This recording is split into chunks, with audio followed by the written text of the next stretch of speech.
Good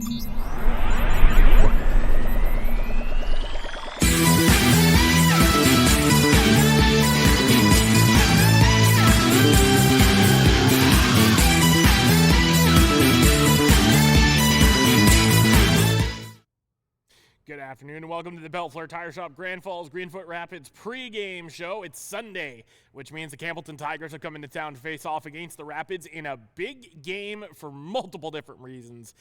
But first, we have a couple of things to break down. We're going to get into our usual tale of the tape, but just a moment here. The reason why this game is so important is because the standings have once again shifted.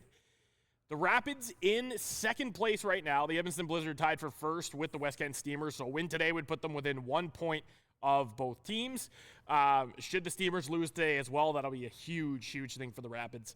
So there's going to be all that and more to break down right here, right now. So first, before we do anything else, let's get into the tale of the tape. So the Campbellton Tigers coming into this game, 15-24, 6-2, fifth place in the East Lake North Division. Out of playoff contention, but they still could play spoiler, so it could be a big game for them as well. Adam Verano leading the way with 23 goals. Nathan Rhodes with 26 assists, and Nathan Rhodes leading the way in points for them as well with 43. The Rapids, on the other hand, a 26-15-5-1 record on the season, second place in the East Lake North Division, like I mentioned. Cohen Miller leading the way in goals with 26. Jonah Leard, the captain, with 40 assists and 58 points, also tied with Miller as well. Yeah, and the goals for and the goals against, this is where it gets a little bit lopsided. The Tigers with 152 goals for, the Rapids with 181. The Tigers with 212 goals against. That is a bottom three in the league for most goals against. That 164 goals against for the Rapids. And this is where the special teams get a little bit interesting. The Rapids with an 18.9% on the power play, Campbellton with 16.3%, and then the penalty kill rather, the Tigers with the dead last penalty kill in the division with 72.9%, and the Rapids at 82.6%. So, why is this such an important game? Well, for one, there are 5 games left in the regular season, right? The Evanston Blizzard are coming up on Thursday. Then it's going to be a big couple of games at home for the Rapids, obviously, before the postseason begins. You look at their next 4 games, right? Today against Campbellton, then in Edmonton on Thursday. They're back home to face Chaleur on Friday. And then the following week, they finish off their regular season with the Miramichi Timberwolves and the West Kent Steamers in Bucktush. So there are 5 games left, like we were saying. 2 points here is huge for the race in the standings. Obviously, you look at how it's looking right now. West Kent and Edmonton are tied for first place with 61 points, Grand Falls with 58, and Chaleur with 57. So there is literally 4 points that separate first place from last place. And with those 5 games left, it's going to be a dogfight, and it's going to come down to the wire. 2 points for the Rapids today would be so huge because you're facing off against, like I mentioned, Chaleur, Edmundston, Miramichi, and West Kent. So 3 out of 4 games are playoff opponents coming up after today. It doesn't get much easier, but we've seen this team time and time again with resilience out the wazoo. They were able to come back and win in overtime against Evanston, and that's a real tough team to beat. I mean, we've seen it time and time again.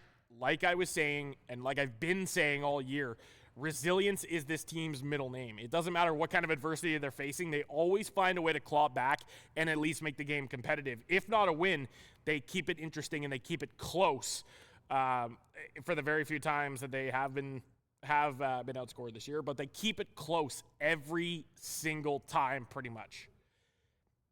This game represents more than just 2 points. It is the stepping stone and basically the table setter for the next couple of games here, because you win today, that gives them the extra little bit boost of confidence, and then they end up going to into Edmundston next Thursday and you beat them there in a building where you haven't won in quite a while, that'll, number one, break the stigma and also give them another opportunity to get those 2 points against a much-needed division rival. However, with the fact that it doesn't get any easier, you want to look at the season series between these two teams. With Edmonton, they tied the season series 3-3, so they have a chance to win the regular season series anyway. With the Chaleur Lightning, they're ahead as well, and they've beaten them. They've been able to beat them in Bathurst and on home ice, so it's not an issue with the fact that they can match up well against Chaleur. West Kent, same thing. It's, again, these are all teams that are beatable, and they're teams that nothing is impossible to get the win. They've just got to play their game like they have been doing the last couple of games. A couple of hiccups in the game on Friday night against Edmonton, but they were able to recorrect that and win it in overtime, as we know. But, again, another big game because Campbellton may not necessarily be a playoff team, but they're going to play like a playoff style in terms of trying to play spoiler. That's where the games can get a little bit more dangerous.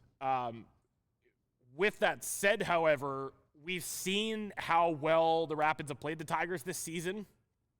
And I don't think, without a doubt in my mind, I don't think it's going to be a real tough game to try and win. Obviously, they're going to have to play hard if they want to get the W. No win ever comes easy, and we've seen that, right? It's like the old saying says, no win ever comes easy in the game of hockey, and you've got to fight for it every single time. And they will, without a doubt, they will fight for it. But it'll come down to how well they're going to play a complete game. And we saw that in last game. They started off the first half of the period. They went up 2-0. Then the Blizzard came back to tie it, and so on and so forth. You know the rest of the story.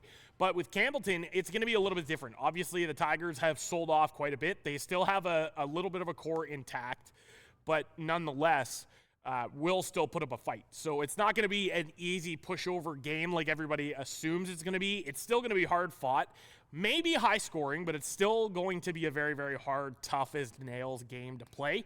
And if the Rapids want to get this 2 points, without a doubt in my mind, they are gonna fight tooth and nail to get there. So once again, you get a win today, it'll put them within 2 points of Edmonton.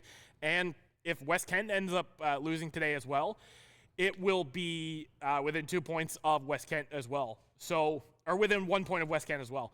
Now, on the flip side of that, the Chaleur Lightning are also playing the West Kent Steamers today. So, if the Rapids are able to get those 2 points, they'll still be sitting 2 points ahead of Chaleur. This division is the tightest race that we've seen in a long, long time. And with the rest of the games, just interdivisional or just divisional opponents, not anybody else in the South Division, it's going to be tough. Can they do it? Absolutely they can. Without a doubt in my mind, this Rapids team has shown time and time again that they're capable of doing it. It's just going to be about how you attack the game and how you approach going into these playoff teams that will want to leave everything out there and fight as hard as they can to try and win the division because, again, playoff seeding hasn't been decided yet. I'm thinking now, if this is just me speaking here, I think it's going to come down to the last game of the regular season, or if not, very close. But it's going to be very, very, very intense, I would think, over the next 4 games here for the Rapids as they head towards the playoffs. March 13th is when the playoffs start. We're getting very, very close. Things are not going to get any easier, but they will get more entertaining. Make sure that you're making noise. Great job last game against Edmonton. I mean, obviously, you had the battle of the crowd there for a little while, and then the Rapids fans started to bring on the noise. So, perfect job for all of the fans that were in attendance. Now, as we've been talking about all week long, you have until March 5th to get your votes in for the Rapids Heat Index Player of the Week. We have a lot of votes so far, and there's only going to be more from there, so you want to keep going and making sure that you're getting those votes in. They will be counted on the 5th, so the 6th of March, which is the Friday, the final home game of the regular season, just before the playoffs. We will be revealing the Heat Index Player of the Week for the last 2 weeks of the regular season. Make sure that you're getting them in, because once that deadline hits, you won't be able to vote any longer. So you can scan that little QR code that's on the screen right now, and it will bring you directly to the Google form. You put in who your choice is, and it will be counted towards the voting on the 5th of March. So, with that said, there's a lot of really good options on that list, and you have your say as to who you think the player of the week is going to be for the last couple of weeks of the regular season. With that said, I'm going to start getting ready for the game. It's going to be an intense one here. I'm excited. Listen, be excited. Be hyped up. Cheer on the boys. They feed off the energy, and you make sure you make some noise. To end things off, the Canada and U.S. gold medal game happened this afternoon, and I know a lot of people are down in the dumps. Don't let it get you down, because at the end of the day, yes, the U.S. might have bested Canada in that gold medal game, but keep this in mind. Silver is not a lackluster prize. You still made it to the final 2 in the tournament over teams like Finland, Sweden, Czechia, the Slovakians. You made it to the final 2 in what was a hard-fought battle. And I know a lot of people are down in the dumps after Canada won silver. And, Crosby, it could be his last Olympics. But at the end of the day, they did great. And it was an amazing, well-fought game. Congratulations to our friends over south of the border in the U.S. And congratulations to our own Canadians who brought home a silver medal from the Olympics this year. It's going to be epic. Come 2030, the revenge is going to be ours. So with that said, I'm going to start getting ready. Ladies and gentlemen, if you haven't already done so, don't forget to hit that subscribe button, hit the little bell notification for all future content, and make sure you are tuned into the channel for the Bellefleur Tire Shop Grand Falls Greenfoot Rapids post-game show coming up after the game.